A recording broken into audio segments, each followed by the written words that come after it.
People here have sometimes had horrendous past, and you just wouldn't even know because they're so positive and determined, and I think it is really impressive.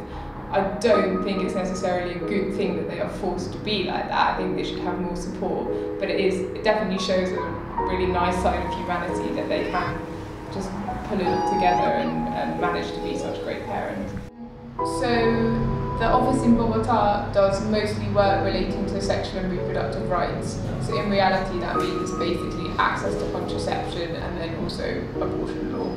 They led a constitutional challenge on the total prohibition of abortion in Colombia in 2005, and that actually resulted in the law being changed in 2006 so that now abortion is legal in cases of rape, fetal malformation and danger to the woman's life or health. So that's really quite an impressive concrete step for women in Colombia.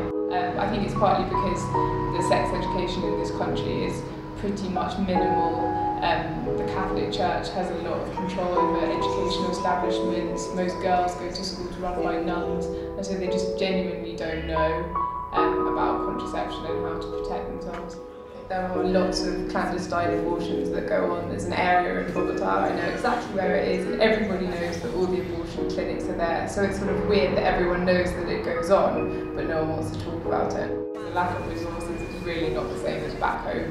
When people talk about the welfare state back home and they complain about their benefits being cut, it kind of makes me laugh in a Colombian context because there is none of that support. There's just a lack of willingness to support girls like that. And for example, they'll get kicked out of school if they're pregnant, so obviously if they can't carry on their education, that means that they're not going to be able to support the child in the future, and so it's all just a vicious cycle.